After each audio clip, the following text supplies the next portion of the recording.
inverter now in my car. We Luna's having a wee sleep up there while I'm doing this. Now a couple of things I found when I'm sitting in the chair. I have the seat out because the diesel had a soak the last day. The seat's out drying. This board here at the back of the car sits at an angle. It's just the natural fixings in the car, that's the way it goes. See around here. So the actual back board sits at an angle. It's handy for me sitting up against and all the rest. And I put the wee stove on here. So that's a handy wee place there for the stove. The stove now just folds out like so. It folds out like so. My wee gas stove goes down there and I can put the laptop on there. So that all works okay there. I've tried and tested that. That's working grand.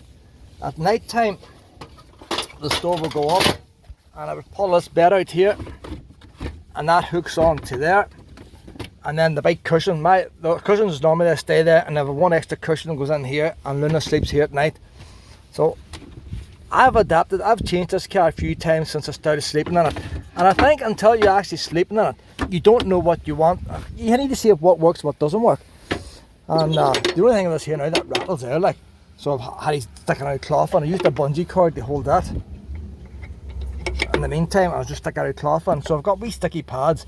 So you can see it's all out rough wood. I haven't spent money doing this car. All that wood is all wood recycled. This here was dropping down a wee bit. It wasn't taking the weight right. So putting a wee bit of wood in there to higher that up there. So that needs adjusted there. So we'll get round to that. But that sits at an angle. And the problem I found there, when I sat there with a cool box, normally when you open the cool box lid away from you, but it was catching on this bar. So the cool box had to sit out. And I couldn't put the cool box in tight against the wall. So this battery has to go here now. You see this here as well. That also stops the cool box lid opening. So this battery here, if you look at the shape of this car now, the shape of the boot, you see where the boot sticks away out? That battery fits neatly in there. Because it's not completely square. So that battery can go tight up against there. Less chance of things hitting the terminals as well. This gap here was wasted anyway. So I'm going to see about mounting this here now. The wires are thick. I'm going to see about mounting that up there now on the side. And we see now and put the cool box in. So still stuff on the cool box. So the cool box has to sit over as tight as it can. So even at that there now, you see the lid's hitting. So I need to bring the cool box out a bit. So when the cool box is in place, there's still plenty of room for this inverter. There's air gap all around it. And the cool box is not going to hit there. And for that, what wee gap is left there, you can put water bottles and stuff. Then this crate here will sit in the middle. And that's where I would reach in and get my biscuits and stuff out of it. I can reach in through there. And air fryer and stuff will sit over here. Spare blankets are sitting there. So that's alright, that's going to work in there. Now is to get the thing screwed up. And so I just brought this out to make sure. And when everything's waist in there, nothing flaps about when you're driving. Now to set this thing up now, we self-tapper screws a bit handy way. I can't see it holding it. That's about 2 kilograms there. Not quite, I was checking the instructions. I'll write in the bottom of the thing. But it's over 1 kilogram in weight. These screws. These are stuff I have in the house here. Again, I don't want to go out and buy stuff. I use what I have. Now when everything works out, next year I go buy a new piece of wood, get proper wee screws, get it all fancy, put on carpet and all that. But right now it's all trial and error. I can stick this up here and find that's useless. So these are things I've had in the house here. Like there's a gap behind that. There's wires behind that. You have to be careful. Like that'll be the strongest fit in there. When that's on there, that ain't going to let go. But I'd rather start off small, work my way big. So that's the size of hole you have to drill to get that through. You have to drill a big hole. If that doesn't work, you can't put in something like this because the hole's too big. I could start off with this rod plug. That only takes a smaller hole. But it ain't going to expand. The screw's not going to expand it by the time I put it through. And the problem with this cardboard, carpet, whatever it is, it's not near as thick as these here. I'm nearly tempted just to go straight for that, you know. And them is for plasterboard. But the advantage of them is because they're grooved the whole way up, there's a good chance that will grip that sidewall. Because the screws are so low down, it doesn't take much to hold a big weight when you've got that type of angle. Like that's the same with kitchen cupboards. 2 wee screws can hold up a big kitchen unit. While if something's way out further, it takes a bigger fitting. And then I've got these metal. I've got the metal ones, the plastic ones. They might be the same size of hole, you know. So I'm going to have to just drill a hole and try them.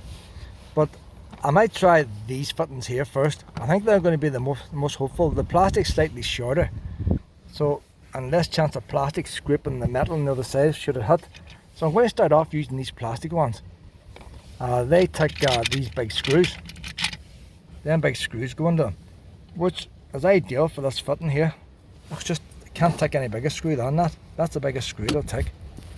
That's going to be a tight fit, that screw, as it is. So that's going to be a real good job there, you know. So I think I'm going to pull off these first. If it comes out, then I'll change over to these. They would definitely not come out. But the advantage of them, the disadvantage of them there is that the big hole you have to drill on the length of the screw. I'm going to have to cut the screw. And then sometimes you cut the screw, the threads don't go on right. So that's why I'm going to keep my battery there. I'd like some kind of quick release nuts instead of them star screws there, because I need to take that out to charge it. What I'm going to do then, I'm going to get a wee short lead, plug in a 13 amp plug in there, and bring the lead up, and I'm going to put a 13 amp socket, standard household 13 amp socket, so I can access it from the other side. And then I can put the remote control on the other side. So if I want the power on, I can just flick it off and on the other side. This wee bit of wood's dropped a bit, so I'll get that fixed first, get that back up into place. Because the problem out there, the wood doesn't touch the bottom. And then because I put the bed on it, there's the bed, the extra weight has pushed it down a bit. So I'll get that fixed first there. I'll get that screwed on. The battery won't be screwed on. The battery will stay there, it ain't going nowhere. If I'm in an accident, it's waste in there. That battery won't go on fire if it's cross-wired or anything. That's one of these Lithium 4 batteries, so it's one of the safest batteries you can have. Won't cause a fire. Like if you drive a nail through it, it won't go into flames. And I'll get that up on the side. And because come the MOT, all I have to do is take out these plastic clips here, and that'll come as away. The 13 amp socket lead, just unplug it, stays with that. And the remote control lead just plugs in, stays with that. So the whole thing will come apart in minutes. So I can take this board out, get the seats in. I wouldn't even take that board out for the MOT, come to think of it, because I moved it back so the seats can go in with the board. It's handy anyway. If I want to start carrying bicycles, the whole lot can be taken out less than 5 minutes if need be. There only is 6 cable ties in that, and that can come away. Oh, she's having a wee sleep now. It's a good wind blowing today, so them cushions are dry. Diesel had everything soaked the last day. Diesel, my sister's dog, and everything soaked. So I'll do that now, fix that first, get this screwed on. I was going to cut a hole for the double socket on the far side, and I thought, well, where you put the double socket, don't necessarily want it there, because sometimes I'm lying against that. Not much room there, that's pretty jammed up. Very nice in the shed. I was looking for a double socket. Had that wee cool job there, like. I had that in my bedroom years ago. Years. No best afford it, a wee socket like that. So I'll really stick that on there on the inside and run the cable. I'll just drill one single hole for neatness to go through that, and then the cable can run behind and into the inverter. And by having it over this wee hatch, that means I have a laptop and stuff plugged in, the leads can hang straight down behind here. So I'm a bit empty now. I'm going to put this on now. I've got the drill. I'm going to drill a pilot hole here. And then, if I wanted to make a real good job of this, what I would do then at the end, people complain about these cables not being strong enough. I could order brand new cables for this inverter and get them cut the exact length. As it is now, the neutral wire is a bit long. It doesn't need that length because the battery's right beside it. The shorter the wires, the better it is. So we're putting on shorter wires. So, but you want the wee ends on it. You don't want to cut it short yourself. You want them ends on proper. So it wouldn't cost me a big lot. I'm saying that, I'm probably chatting about a tenner, like, because it still costs money. But if I got new wires for £10, these short wires to run that to the battery. So I'm going to hold that then now and drill the pilot holes. And I could just, I'll drill the pilot holes first, and then I'll drill the bigger holes. Do the 2 top ones first, then I'll do the two bottom ones. You drill a hole, you can push the button down and get a rough idea what space you have, like. There's not a big lot of space there, you know. It's pushed up against something. Not a big lot of space. So what I might do, when I put these plastic rod plugs in, I don't need the tip. Them's to drill through plasterboard. I might just saw that off now with the hacksaw. So once I can start off with that to see what happens. but that's not going to drill through yet anyway. I'll cut the top off with a hacksaw after drill the hole the right size for these to fit. I'm going to try and drill this straight in with a drill through the carpet. I've that one on now already, so I've lined this one up. I'll do the same again. I'll get in so far, I'll break off the tip and then I'll put the rest in. But it's best use an electric drill to get these in here. They're meant to go in with an electric drill, that's how they work. I don't know if it's going to be tapered or not. I'll put the phone down. Oh no, it's not going to taper, it's not going to taper. I've messed up. It might get something,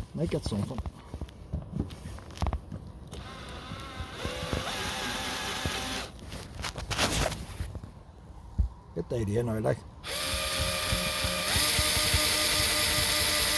You can put quite a wee bit of pressure on it.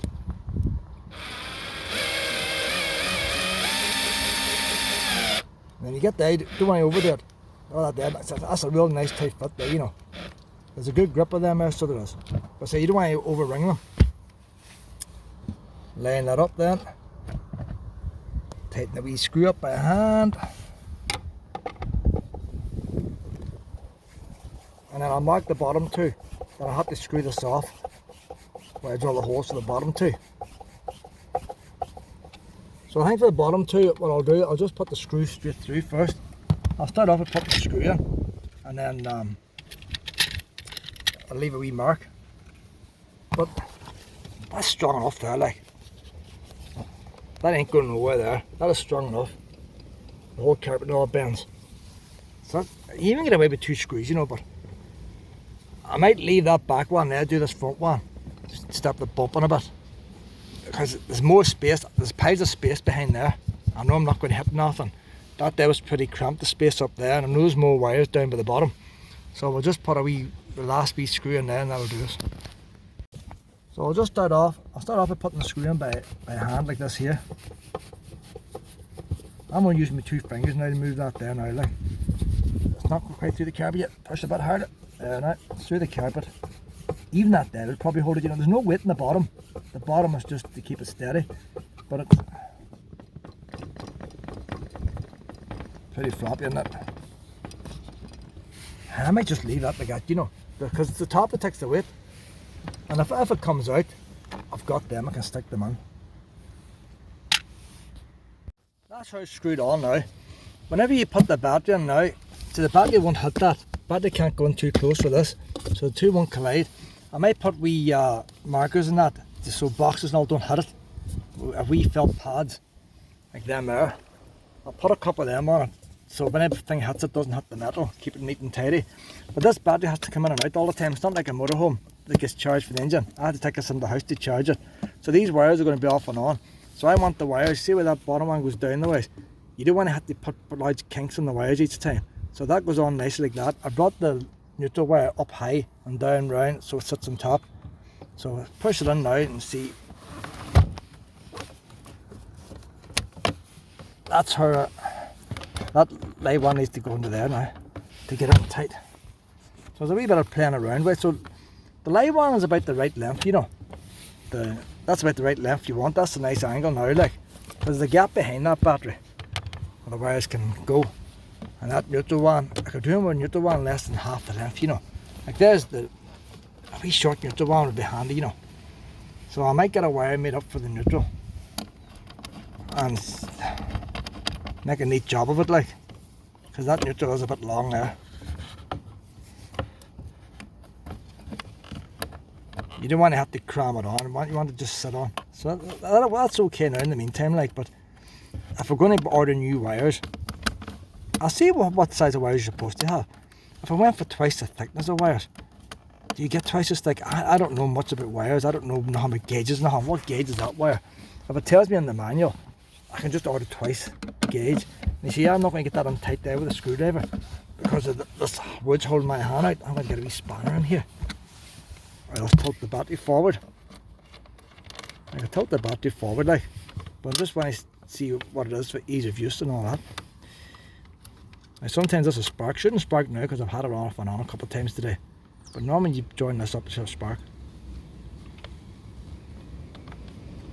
Sparking's normal.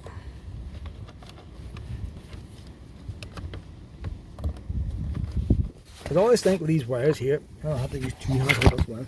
I always think of these wires here. This is where the, you see where the wire joins the wee copper thing? It's a lot of strain there. That's the bit that sort of gives in, isn't it?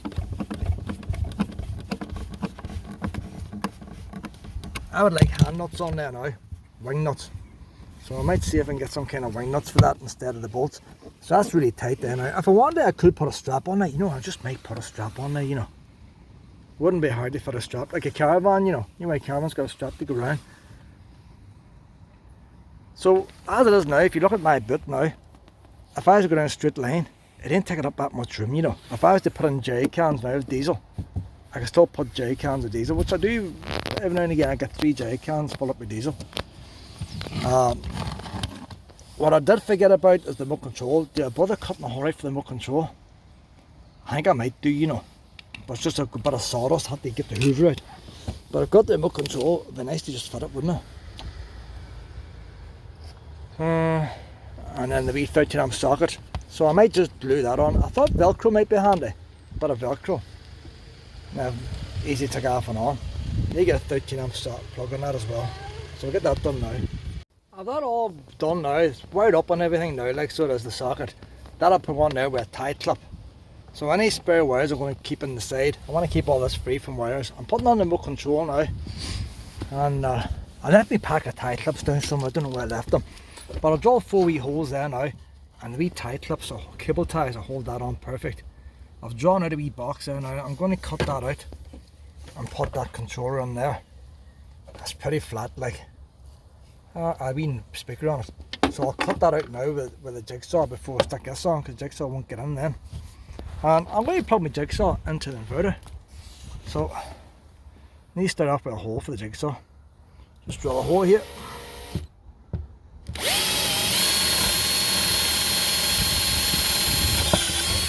So I'll probably need a bigger bit for there, so I'm putting this one in here for the tie clip, cable tie. I was thinking on the hot glue gun, but if you want to take something off with a hot glue gun, it rips all the plywood apart. Cable ties are easy to strip off, and your cable ties are very strong. When they're on, they're not going to give way. I'm not going there with cable ties, so I'll change the bit now to a bigger one for this corner. Got a bigger bit done now. You never start off with a big bit. I don't want to overheat. It burns the bits out. So that's it now. I can get the jigsaw on there now and get that done with the jigsaw. So I'm going to turn the inverter on now. That's the inverter on. So send the power now up to this cable. Although it's not stuck on yet, that'll do the job. I'm going to plug in my jigsaw. And here, 550 watts. That's a DeWalt saw. 550 watts it is. But you see things like this, they don't always work in inverters because you've got what you call load speed. And that's when the jigsaw goes to start off. It can take more power. We'll see what happens here now.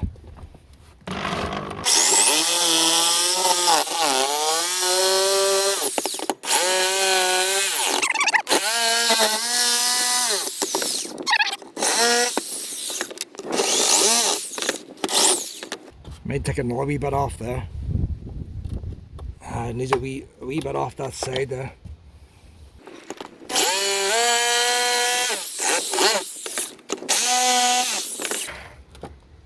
That's a doing now. Pass the cable through.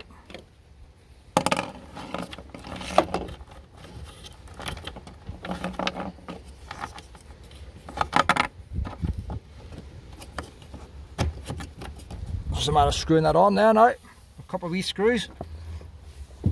And then turn this off now a minute. I'll bring the wires down through here, keep it neat. I don't want them all, I want all the spare wires kept in there. So there's the cable of my 13 amp socket, there's the cable of the remote control. 2 of them is going to run along there. I'm going to put a cable tie on there. 2 of them run in behind this meter. And that wee wire now plugs into there. So now if I want to use the remote control, you flick it to this position here. Now the way I made the remote control, the inverter in itself now won't be working, but you see there's still power on it, so it must still use some power, but like a standby power on a TV. So there must be a certain amount of power. I'll get the jigsaw here. There must be a certain amount of power that's still being used to allow the control to work. Well, it's not turned off yet. It's not turned off. And you know what's wrong? The remote control's turned on. So we see now, we turn the remote control off. So I don't know, does it use power, does it not use power? We'll find out now. No, so it doesn't use power then. So I'm going to leave that on the remote control and see if it does use power. Because ideally that'd be stuck underneath somewhere you don't have to get at. So by right, you shouldn't. I read the instructions when I go in, but I think now the remote control's in, you don't have to switch that off. So that could be underneath, it could be in the boot of a van, it could be underneath the seats in a van, behind a bed. It can be out of the way.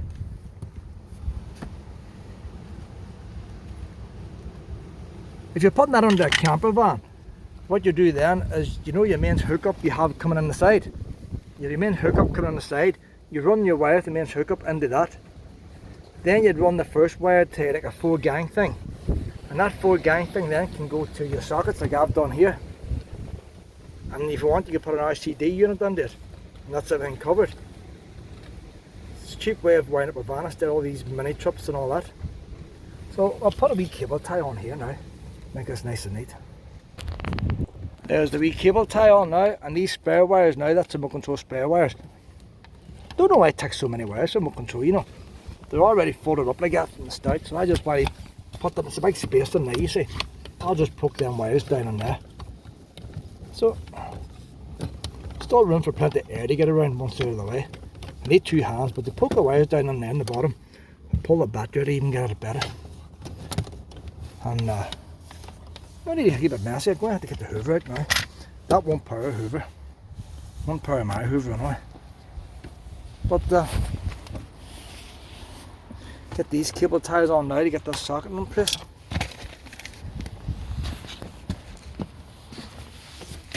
Now when you do something for the first time, you waste a lot of time. You waste a lot of time just thinking what you're going to do. If I was to do this again now, it'd be a lot quicker. I was on there now with cable tie. I might have to put 2 of these together to get the distance.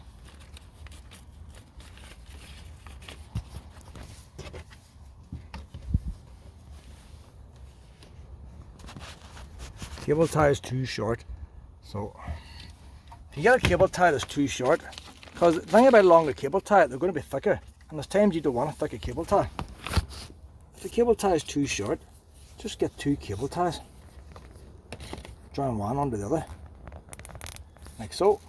And that gives you a longer cable tie, and just keep the joint down out of the way. It's not going to show. So what do we see now this? It's dead easy with 2 hands, like. So as long as you keep the cable tie way down in the bottom, trim it off, the joint won't be seen. I tried to show you all the cable tie went on, didn't go on right because it wasn't on. That's pretty tight. Join 2 cable ties together. In order to have no joint on here, I'll fit it in from the back to the wee hole in the back. Now, as well as hold on the socket, can't see the hole. As well as hold on the socket, so you fit it through the hole in the back there. As well as holding the sockets, holding on the flex on the other side, you're getting 2 jobs out of one with this cable tie. Put it through the wee hole now in the bottom.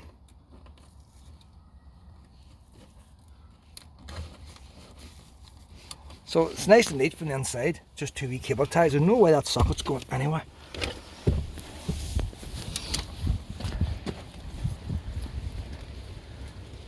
Now from this side then,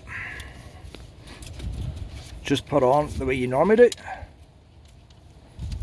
I'll put this down a wee minute.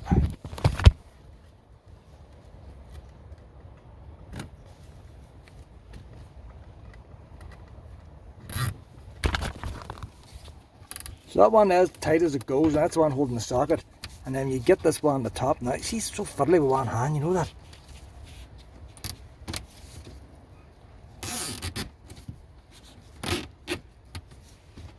So that's holding on the socket there, and the cable behind. You can pull it really tight then. Pull that flex on through nice and tight. Maybe I tightened that up too much already. There. Get my wee knife, trim it all off. I have a wee pair of pliers for this, but it's fine them.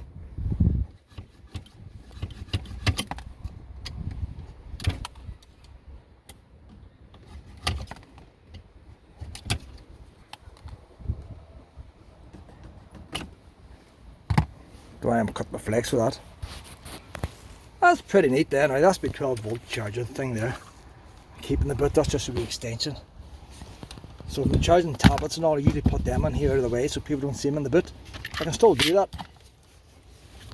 So I'll get the hoover out now and get that hoovered. But you can see yourself now. When I put in the cool box and all now.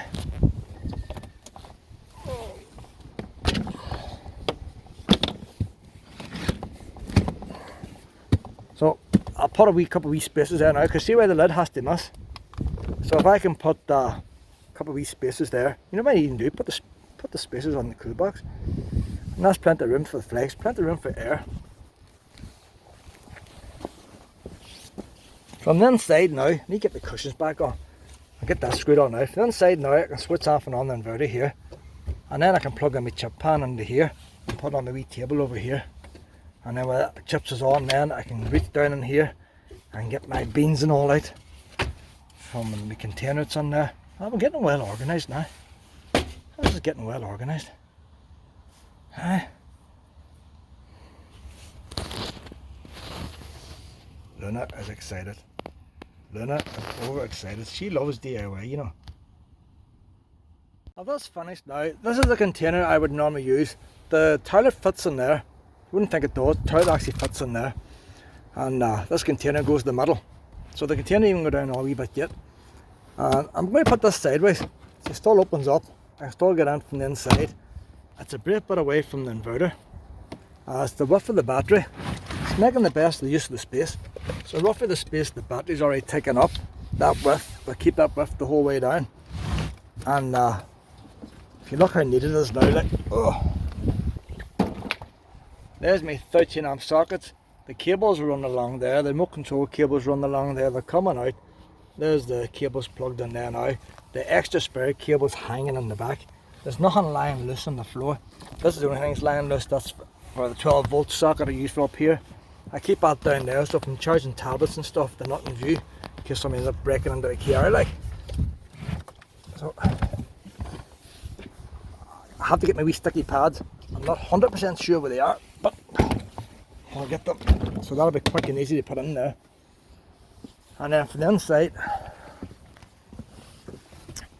I can sit down here now in my wee seat, sit down on my bed. It's getting dark very quick. I can fold down my table.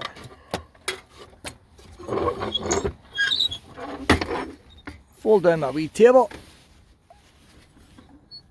Like so. I can put my chip pan on there. I can plug it in there and switch my inverter on here. What more do you want? And you still got your view. Huh? I reckon that's it.